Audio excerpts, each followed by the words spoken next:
తీర్చుకోమని తరుముతూ ఉన్నా మనకున్నది సర్దుకుపోవాలి మన కలలకు కళ్ళెత్తేయాలి మన ఆశకు హద్దులు ఉండాలి మన పయనం ముందుకు సాగాలి ఉన్నంతలోని నువ్వు బతకాలి అత్యాశలన్నవి వీడాలి ఊహల్లో తేలడం మానాలి నిజమైన దారిలో నడవాలి లైఫ్ అన్నది మరి మూడే నాళ్ళు గడిచిన నిమిషం మళ్ళీ రాదు లైఫ్ అన్నది మరి మూడే నాళ్ళు గడిచిన నిమిషం మళ్ళీ రాదు తప్పులు పక్కన పెట్టాలి వేగంగా దూసుకుపోవాలి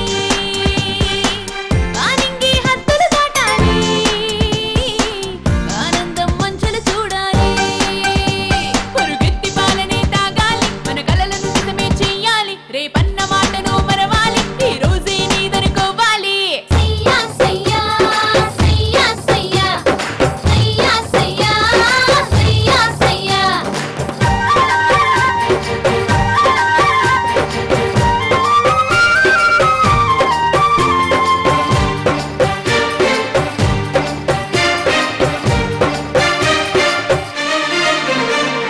ఎండమావిలో చేరి నువ్వెంత వెతికినా కోరి నీరే దొరికేనా నీలో దాహం తీరేనా పట్టుదలే నీకుంటే సాధించలేనిదే ముందే ఒక రాయంటూ వేస్తే మనకు పోయేదే ముందే అందరి ద్రాక్షకు ఆశ పడితే అర్థం ఏముంది సాహసం అంటూ చెయ్యని లైఫ్ కి థ్రిల్లేముంటుంది ఆకాశాన మేఘాలు మనకై వస్తాయి ఆనందం మనకే ఇస్తాయి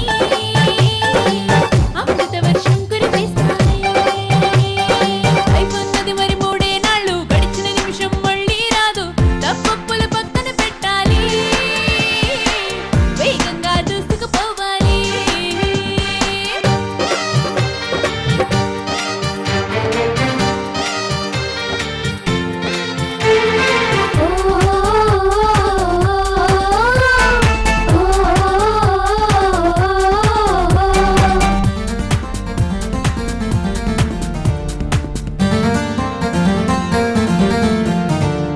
కాకిలాగా వందేళ్ళు గడిపేట జీవితం బోరు హంసలాగా బతుకు అందుకు మార్గమేంటో బతుకు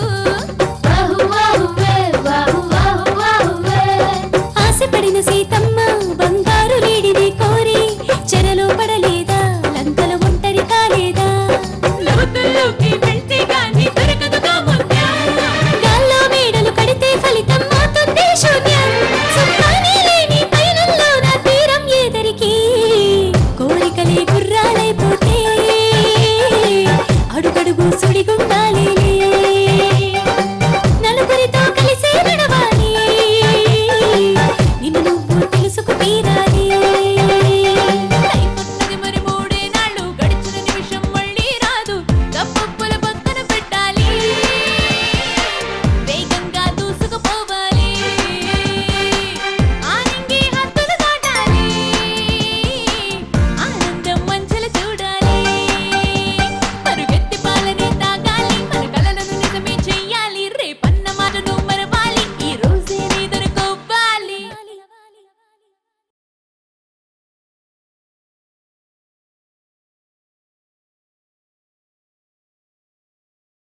నువ్వు పెళ్లి చేసుకుంటానంటే మాకేం అభ్యంతరం లేదు, అది నీ ఇష్టం. కానీ ఆస్తి విషయంలో మాత్రం నువ్వు చేస్తున్నది తప్పు. తప్పొప్పుల గురించి నాకు వదిలేరా. ఒక లాయర్గా నేను చెప్పింది చేసి అందుకు ఎంత డబ్బు కావాలో అడుగు, నేనిస్తాను. స్నేహాన్ని డబ్బుతో విలువ కట్టడం నీకే చెల్లిందిరా. వర్ష వాళ్ళ నాన్నని కార్తీక్ని చాలా ఇబ్బంది పెడుతుందట. అందుకు కారణం మీ కూతురే అత్తయ్య గారు. వర్ష, వాట్ ఆర్ యు టాకింగ్? మా బావతో నాకు పెళ్ళేర్పాట్లు జరుగుతున్నాయి. రేపు ఉదయమే నా పెళ్ళి.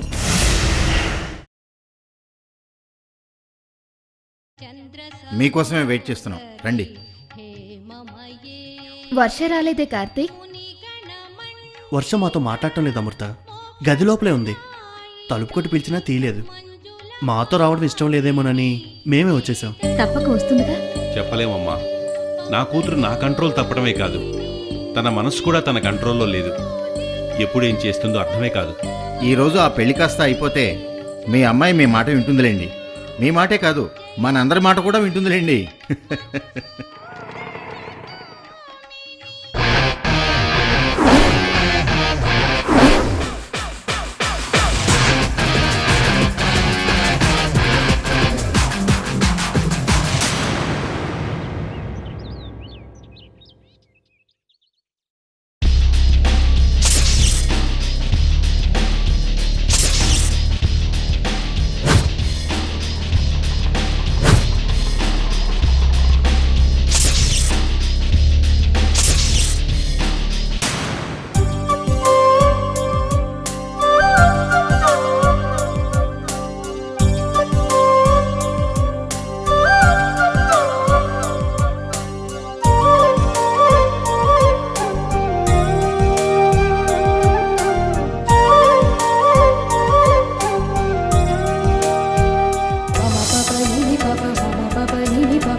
చీరలో నువ్వు చాలా అందంగా ఉన్నావు వర్ష. నీకు నాదిష్టే తగిలేలా ఉంది. రామేశ్వరరావు గారు, పంతులు గారు వచ్చారా? అంతా రెడీనే, మన కోసమే వెయిటింగ్. అంతా వచ్చేసారుగా, ఇంకెందుకు ఆలస్యం? పదండి. అయ్యా, అమ్మాయి అబ్బాయి వచ్చేసారు కదా, అందరం రెడీగానే ఉన్నాం పంతులు గారు, మీదే ఆలస్యం. అందరూ ఒకసారి దండం పెట్టుకుంటే పెళ్లి కార్యక్రమాన్ని ప్రారంభిద్దాం. పద వర్ష.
పదండి.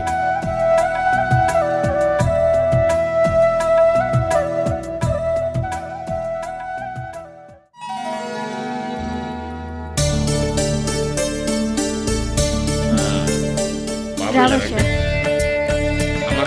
కూర్చో.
ఆసనం సమర్పయామి, ఆచమనీయం సమర్పయామి. ఓం లక్ష్మీం క్షీర సముద్ర రాజధనయాం శ్రీరంగదామీశ్వరం దాసీభూత సమస్తదేవ వనితాం లోకైక దీపాంకురాం త్వాం త్రైలోక్య కుటుంబినీం సరసిజాం వందే ముకుంద ప్రియాం.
ఆపండి.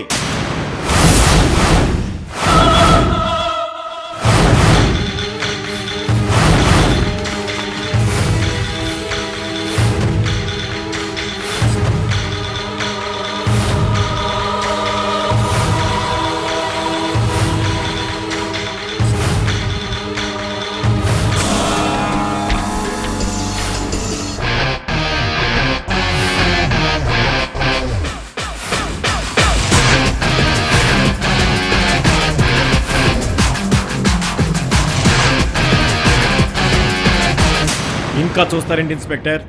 అరెస్ట్ చేయండి వీళ్ళని. ఎందుకు అరెస్ట్ చేస్తారు?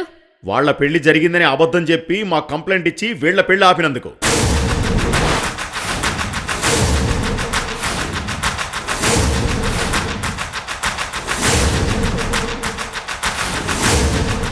వీళ్ళు చెప్పేది అబద్ధమని ఆ రోజు నేను ఎంతగా చెప్పినా మీరు కూడా వినిపించుకోలేదు ఇన్స్పెక్టర్. మా పెళ్ళాపి మా పరువు తీశారు. ఓన్లీ అరెస్టుతో వదిలిపెట్టను. పరువు నష్టం దావా వేసి ఎంత దూరం వెళ్లాలో అంత దూరం వెళ్తాను. కానిస్టేబుల్స్ వీళ్ళని అరెస్ట్ చేయండి. అలాగే ఆగండి.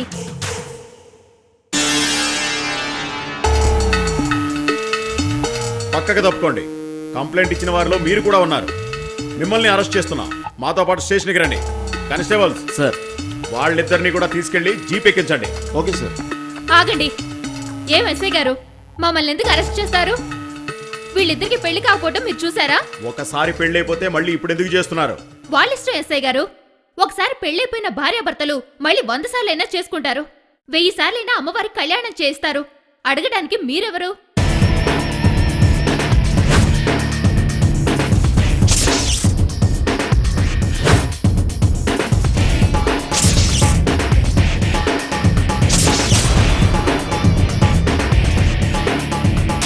అర్థం కాలేదా ఎస్ఐ గారు? వీళ్ళు గుళ్ళో దేవుళ్ళకి కళ్యాణం చేయిస్తున్నారు. అబద్ధం. అమ్మవారికి కళ్యాణం అయితే లోపల గర్భగుడిలో జరిపిస్తారు. అవన్నీ ఎందుకు ఎస్ఐ గారు? వర్షం అడగండి, మీకే తెలుస్తుంది. ఏంటి వర్షం అడిగేది? ముందు దేవుడికి దండం పెట్టుకొని పేర్లు గోత్రం చెప్పిన తర్వాత గర్భగుడిలో పూజలు జరుపుతారు. అదే ఇక్కడ కూడా జరుగుతుంది. మీకు తెలియకపోతే ఎవరినైనా అడిగి తెలుసుకోండి.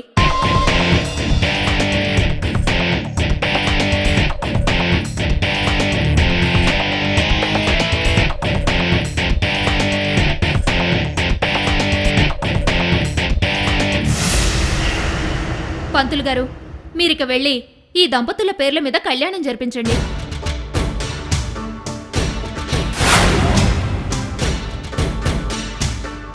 అలాగే అమ్మా. ఈ అమ్మాయి మళ్ళీ మిమ్మల్ని మోసం చేస్తుంది. నేను చెప్తున్నాను కదా, వీళ్ళ మీద యాక్షన్ తీసుకోండి. తీసుకోమనేది చెప్తాను. రూల్స్ నాకు తెలుసు ఎస్ఐ గారు. వీరి మాటలు విని మీరు అనవసరంగా ఇక్కడికి వచ్చారు. మా విషయంలో జోక్యం చేసుకుంటే మాత్రం ఇప్పుడే ప్రెస్ వాళ్ళని పిలిపించి న్యూసెన్స్ చేస్తున్నారని పెద్ద రాతాంతం చేస్తాను. ఈ మాటలకు మీరేం భయపడకండి ఎస్ఐ గారు. మీ వెనక నేనున్నాను.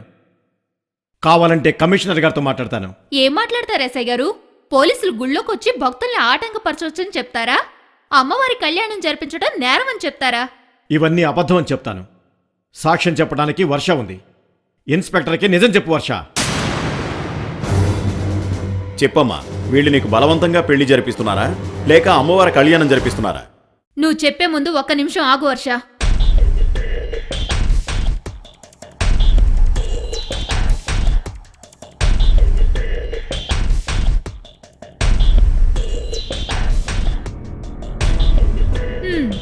ఈ సాక్ష్యం రికార్డ్ కావాలి. ప్రెస్ వాళ్ళందరినీ పిలుస్తాను ఎస్ఐ గారు. భర్తను మోసం చేసి పారిపోయి డబ్బు కోసం మరో వ్యక్తిని పెళ్లి చేసుకోవడం దగ్గర నుంచి మొత్తం కథంతా అన్ని ఛానల్లో టెలికాస్ట్ కావాలి. అప్పుడు దీని వెనుకున్న పెద్ద మనుషుల వ్యవహారం కూడా జనానికి బాగా తెలుస్తుంది. ఆగండమ్మా.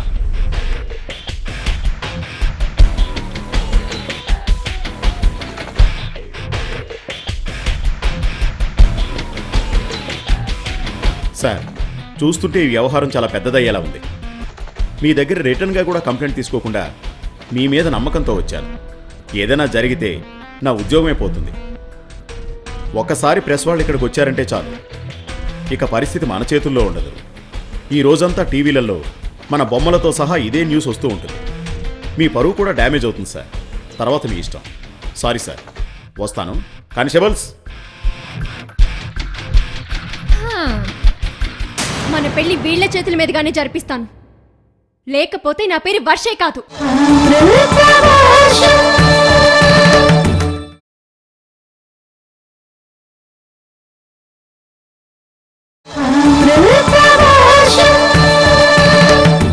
కానిస్టేబుల్స్, మన పెళ్లి వీళ్ళ చేతుల మీదుగానే జరిపిస్తాను, లేకపోతే నా పేరు వర్షే కాదు.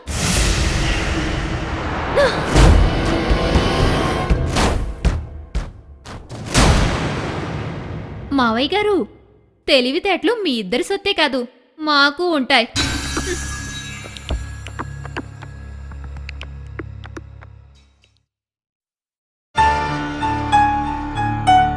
నాకు అనుమానంగా ఉందని మీకు అప్పుడే చెప్పాను. నువ్వే నన్ను బలవంతంగా పెళ్లికొడుకుని చేసి తీసుకొచ్చావు. నా కూతురుతో నీకు పెళ్లి జరుగుతుందని ఎక్కడో చిన్న ఆశ కార్తీక్, కానీ ఈసారి నిరాశే అయింది.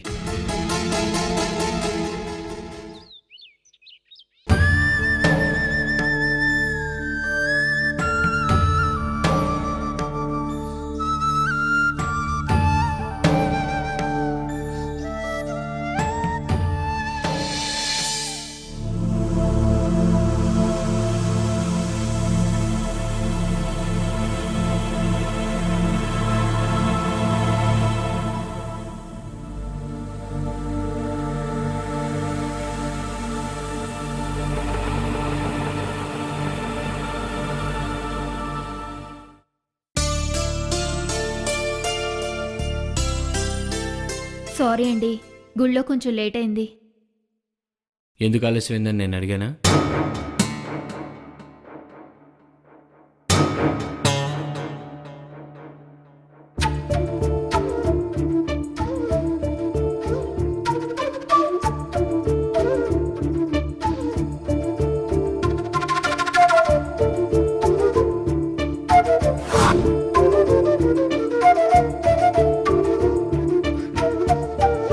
అల్లుడు గారు, మేము చేయాలనుకున్న వర్షా కార్తీకుల పెళ్లి జరగలేదు అల్లుడు గారు. మీ నాన్నగారి కారణంగా పెళ్లి ఆగిపోయింది బాబు. ఆ పెళ్లి జరుగుంటే వర్షా జీవితం బాగుపడి ఉండేది. మంచివాడైన కార్తీక్ ఓ ఇంటివాడు అయ్యుండేవాడు. వర్షా తండ్రి శ్రీనివాస్ కూడా చాలా సంతోషించేవారు. కానీ చివరి క్షణంలో వచ్చి ఆ శుభకార్యాన్ని చెడగొట్టారు మీ నాన్నగారు.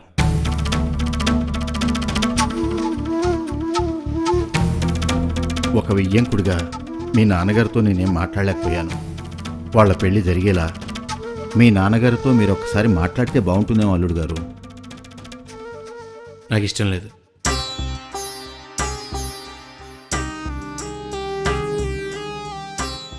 ఏమండి, టిఫిన్ రెడీ చేశాను. నాకొద్దు, మీరు చేయండి. అల్లుడు గారు, ఒక్క మాట. మీరు సరేనంటే మా అమ్మాయిని కొంతకాలం మా ఇంట్లో ఉంచుకొని పంపిస్తాం.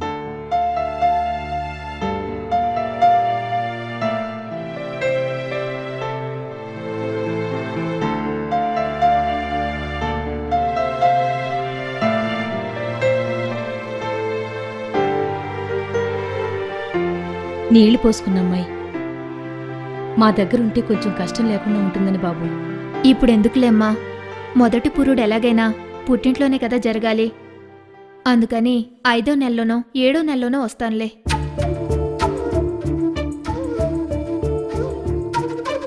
ఇప్పుడొస్తే మాత్రం తప్పే ఉందమ్మా. 3వ నెల మంచిదే కదా. నేనిప్పుడే మీతో వచ్చేస్తే ఇక్కడ మా వారికి కష్టంగా ఉంటుంది నాన్న. కొన్ని రోజులే కదమ్మా. నువ్వు బంగారం లాంటి బిడ్డని కంటే అప్పుడు ఈ కష్టాలన్నీ మర్చిపోతావు. మీతో ఈ విషయం చెప్పాలనుకుంటున్నాను.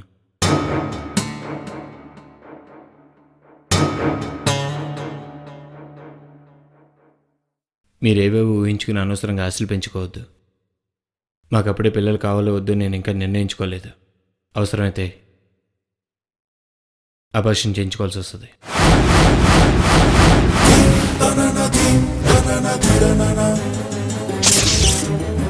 ఓ మనసా, విధిరాత నీకు తెలుసా? ఆ దేవుడు రాసే బహు చిత్రమైన రాత.